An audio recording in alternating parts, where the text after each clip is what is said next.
नमस्कार, स्वागत है आपका भीम न्यूज इंडिया में। आप देख रहे हैं भीम न्यूज इंडिया। मैं हूं आपका दोस्त विनय कुमार सिंघल। आरजेडी सांसद मनोज झा का व्यक्तित्व राज्यसभा में देखिए। महोदय, कई परंपराएं हमने बदली हैं।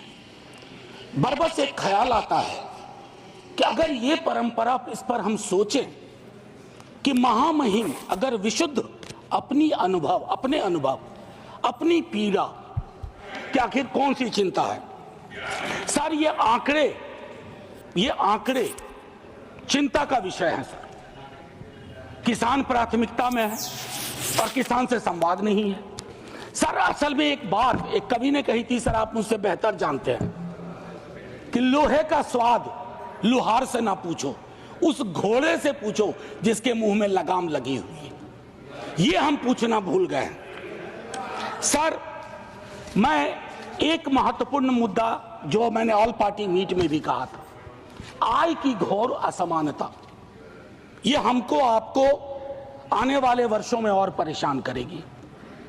बिलियनियर ज्यादा हो उससे विरोध नहीं है, लेकिन ये जो खाई बढ़ती जा रही है, सर वर्ग और जाति का ऐसा खेल हो गया है कि लोगों के बीच में डेप्रिवेशन इंडेक्स, मैं आंकड़ों की बात कर रहा हूं। No cross talk please. आमतौर पर आप झाजी चेयर की सर, मैं सिर्फ ये कहना चाहता हूं, बेरोजगारी, मैं जानता हूं सर, इसका इंस्टेंट सॉल्यूशन किसी के पास नहीं है। मैं ये कहूं कि नड्डा साहब की सरकार बैंडेड लगा देगी, नहीं सर, वो नहीं होगा। लेकिन कलेक्टिव विल क्या है, ब्लूप्रिंट क्या है बेरोजगारी के लिए? उसके लिए पहली चीज होती है सर, एक्नॉलेज इट, मानो कि बेरोजगारी है। डोंट कुक डेटा कुकिंग करेंगे, इतने को ऐसे रोजगार मिल गया, इतने वहां कुछ तल रहा है, इससे फर्क नहीं पड़ता सर। हर 3 युवा में 2 बेरोजगार है। और नतीजे में देखिए सर, एक हमारे यहां संस्था है बिहार में जो परीक्षाएं कंडक्ट करती हैं उच्च पदों की। सर, उसका करिकुलम वाइटे कहता है कि बीते कुछ वर्षों में कोई भी परीक्षा बिना रिगिंग के नहीं हुई है, और अगर आप वहां जाकर के न्याय मांगो तो आप पे लाठी चार्ज होता है। तो युवाओं का कौन सा देश हम दे रहे हैं सर? एक ऐसा देश जिसमें वो अपनी मांगों के लिए सड़कों पे ना आए, और लेजिटिमेट मांग सर, कोई गलत मांग नहीं। सर, मेरे रेलवे मिनिस्टर साहब के रेफरेंस से बहुत सारी ट्रेनों का जिक्र किया, वंदे भारत, अमृत भारत, नमो भारत। मुझे कोई गुरेज नहीं। नीरज भाई ने कल अच्छी एक बात कही थी, हम और नीरज भाई वैशाली एक्सप्रेस में एक बार मिले थे। ये बस्ती से चढ़े थे संभवतः, मैं सहरसा से था। सर, मैं चाहूंगा कि वो जो पुरानी एक्सप्रेस और पैसेंजर ट्रेन हैं जो इस देश के 88-90% कैरेज को ले जाती है, लोगों को ले जाती है, उनकी क्या हालत है? उनकी हालत अगर देख लें, और मैं तो कहूंगा माननीय रेल मंत्री जी से आपके माध्यम से औचक निरीक्षण करें, लेकिन भेष बदल के मुरेठा उरेठा बांध लें, दाढ़ी बढ़ा लें, ताकि लगे नहीं कि ये वही व्यक्ति है, और फिर देखें कि अद्यतन स्थिति क्या है सर। सर, पेज नंबर 25 में माननीय महामहिम कहती हैं, वामपंथी उग्रवाद से प्रभावित जिले कम हो रहे हैं। बड़ी खुशी की बात है। लेकिन एक दक्षिणपंथी उग्रवाद भी है, एक दक्षिणपंथी अतिवाद भी है, और जिसके अंदर संभावना होती है कि वो छद्म राष्ट्रवाद का रूप ले लेता है।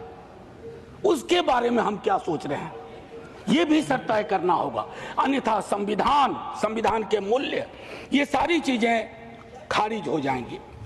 सर, पेज नंबर 27 पे पैरा 31 महामहिम कहती हैं 144 करोड़ आबादी के क्षेत्र हैं, भिन्न भिन्न राज्य हैं, भिन्न भिन्न आबादी में भिन्न भिन्न क्षेत्र हैं, भिन्न भिन्न भाषाएं हैं। मेरी समझ में नहीं आया कि हमने रिलीजन को, धर्म को ओमिट क्यों किया इसमें। हम भिन्न भिन्न धर्म के भी देश हैं, और ये हिंदुस्तान की खूबसूरती है, भारतवर्ष की खूबसूरती है कि दुनिया का कोई ऐसा धर्म नहीं है जो हमारे यहाँ ना हो, और पारस्परिक मेल जोल का एक लंबा इतिहास रहा है। हम दुनिया को सीख दे सकते हैं, हम दुनिया को सीख दे सकते हैं कि let's learn from pluralism from us, peaceful coexistence, हालांकि हाल के दिनों में हमने वो लर्निंग का जो मॉड्यूल है उसको खराब कर दिया है। सर, हाल के दिनों में एक और चिंता का विषय रहा था जो मैं आपको कहूं। इससे पहले कि मैं एक बात कहूं, सर मैं हिंदू हूं, लेकिन मैं चाहूंगा कि मेरे धर्म में, बाकी धर्म के लिए भी अपील करूंगा, लेकिन अपने धर्म में भी फर्क आए चीजों को देखने में। सर ये किताब है, अगर आप कहेंगे तो मैं गिफ्ट करूंगा नड्डा साहब को। Thank you Gandhi. ये कृष्ण कुमार जी ने लिखी है, मेरे सीनियर थे, शिक्षक भी थे दिल्ली विश्वविद्यालय में, एनसीईआरटी के चेयरमैन रहे, अभी रिटायर्ड लाइफ जी रहे हैं। उनका एक दोस्त था मुन्ना, ब्यूरोक्रेट था मध्य प्रदेश का। He died an unfortunate death during Covid. उसकी डायरी के पन्नों से यह किताब बनी है। कृष्ण कुमार जी ने यह किताब ली। क्या कहते हैं सर पता है? कलेक्टिव गिल्ट का एक्सप्रेशन हमारे धर्म में कम रहा। औरतों के साथ क्या क्या नहीं हुआ, कलेक्टिव गिल्ट नहीं। जातियों में देखिए किस तरह का व्यवहार रहा, कलेक्टिव गिल्ट नहीं। गांधी की हत्या के बाद कलेक्टिव गिल्ट का अभाव रहा। उस संदर्भ में यह किताब है। मैं ऐसे ही नहीं कह रहा हूं, मैं गिफ्ट करूंगा लिख करके माननीय नेता सदन को। बड़ा गडमड हो रहा है। अगर देखें महामहिम के भाषण में, अभी हाल के दिनों में चर्चा हुई कि स्टेट, सर पॉलिटिकल लाइफ में विरोध करना तो इनकी नीतियों का शुरू किया था विद्यार्थी के रूप में। तो हम कहते थे Indian state oppressive state, Indian state down down, लेकिन हम फर्क जानते थे राज्य और राष्ट्र का। हाल के दिनों में एक बयान आया नेता प्रतिपक्ष का, उसके बाद शुरू हो गया कि राष्ट्र को कहा नहीं भाई। मैं एक पेपर पढ़ाता हूं एमए में, डिपार्टमेंट ऑफ सोशल वर्क में, दिल्ली यूनिवर्सिटी में। उसका नाम है state political economy and governance. उसका पहली यूनिट में कहता हूं there is a difference between nation comma state comma it's government. हम तीनों डिस्टिंक्शन को ब्लर कर रहे हैं। मैं राष्ट्र की खूबसूरती के लिए अपने सरकार की आलोचना करूंगा, मैं राष्ट्र की बेहतरी के लिए अपने राज्य की आलोचना करूंगा, लेकिन मैं राष्ट्र के साथ मोहब्बत में हूं, इसलिए कर रहा हूं। इस डिस्टिंक्शन को खत्म ना किया जाए सर। एक चीज 2022 के अगस्त महीने में हमारे बिहार के मुख्यमंत्री जी की अंतरात्मा जागी, हम साथ आए। साथ आने सर कुछ फर्क पड़ा, 5 लाख नौकरियां मिली, युवाओं में जोश आया। दूसरी चीज ज्यादा महत्वपूर्ण है सर, दूसरी चीज ज्यादा महत्वपूर्ण है। चलिए उस पर ऐतराज है, बाद में बात करेंगे। दूसरी चीज ज्यादा महत्वपूर्ण है, 3.5 लाख प्रक्रियाधीन के बाद जातिगत सर्वेक्षण हुआ सर। प्रधानमंत्री जी तक वो डेटा है, हमारे नेता सदन के पास भी वो डेटा होगा, वित्त मंत्री साहिबा के पास वो डेटा है, लेकिन उस डेटा के आधार पर बजट क्यों नहीं बनता है? वो 9वीं अनुसूची में क्यों नहीं शामिल किया जाता? सिर्फ इसलिए कि क्रेडिट नेता प्रतिपक्ष तेजस्वी को मिल जाएगा। आरक्षण का प्रावधान बढ़ाने की बात तो सिर्फ इसलिए कि क्रेडिट आप ले लो, उनको क्रेडिट नहीं चाहिए, क्रेडिट का कॉपीराइट फ्री आप ले लो। लेकिन फिर उनकी अंतरात्मा अचानक सो गई सर।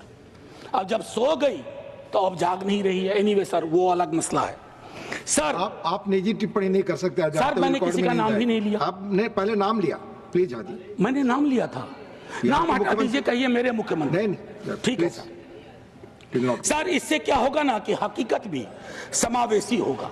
सर एक चीज जो मैं कहना चाह रहा था कि हाल के दिनों में अभी भी जब हम जिक्र कर रहे थे तो उसमें ये चीज कही कि जो मैंने कहा कि धर्म का जिक्र नहीं है, तो सर वक्त पे बहुत चर्चा हो रही है। इतनी कोशिश रहे, don't throw the baby with the bath water. इसलिए सर मैं चाहता हूं कि पूरी व्यवस्था उस अनुसार से हमें देखनी चाहिए। सर एक चीज कहूंगा, इसमें अगर मैं 2-3 छोटी छोटी चीजें सर, आंगनवाड़ी, सहायिका, आशा, ये हमारे कैरियर्स हैं। हमारी सारी स्कीम को ढो रहे हैं। उनका मानदेय क्या है? उनका मानदेय चिंता का विषय है। सारी स्कीम को वो कैरी करते हैं। एक तो वैकेंसी है, ऊपर से उनके मानदेय में कोई बढ़ोतरी नहीं, तो एक स्टैग्नेशन है सर, कंप्लीट स्टैग्नेशन है। उनके लिए सोचा जाए, उनके बारे में, उनके कार्य के अनुरूप चर्चा हो।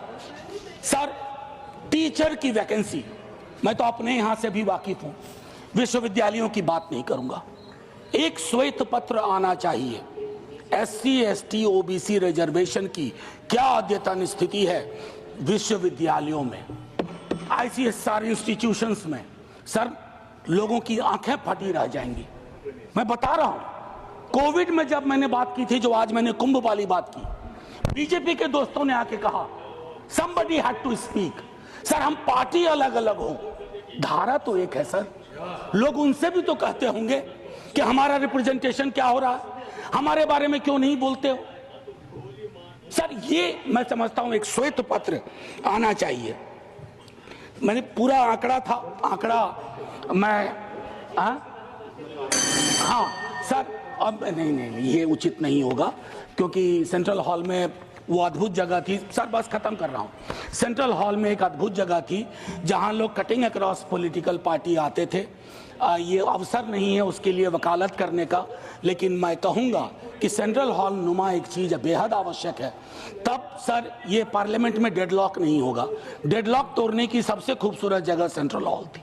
खैर, एनीवे सर, मैं ये कहना चाहता हूँ, टीचर शॉर्टेज, छोटा एक उदाहरण दे रहा हूँ, सोल्यूशन। शिक्षा प्रेरक हजारों की संख्या में पार्ट ऑफ ए प्रोग्राम था, आज वो खाली बैठे हुए हैं, आप उनको एम्प्लॉय करो। डीएलएड आप ही की सरकार का प्रोग्राम था, डीएलएड आप ही की सरकार का आइडिया था, आपने क्या किया? डीएलएड के बाद न्यायालय के इंटरवेंशन के बावजूद, बस खत्म कर रहा हूं सर, बावजूद उसको आपने दरकिनार कर दिया। तो मैं माननीय महामहिम के, जब मैंने शुरुआत की थी सर, एक लाइन कह के खत्म करूंगा, और मैं सर्वेश्वर से खत्म करूंगा, और ये मैं अपने सब के लिए कह रहा हूं। यदि तुम्हारे घर के एक कमरे में आग लगी हो, तो क्या तुम दूसरे कमरे में सो सकते हो? यदि तुम्हारे घर के एक कमरे में लाशें सड़ रही हो, तो क्या तुम दूसरे कमरे में प्रार्थना कर सकते हो? यदि तुम्हारा जवाब हाँ है, मुझे तुमसे कुछ नहीं कहना है। जय Hind sir. Bhim news India को यूट्यूब पर सब्सक्राइब कीजिए, लाइक कीजिए, शेयर कीजिए, कमेंट्स कीजिए। भीम न्यूज़ इंडिया के फेसबुक पेज को भी आप फॉलो कर सकते हैं। न्यूज़ अपडेट के लिए बने रहिए हमारे साथ, देखते रहिए आपका अपना विश्वसनीय चैनल भीम न्यूज़ इंडिया। आपका बहुत बहुत धन्यवाद।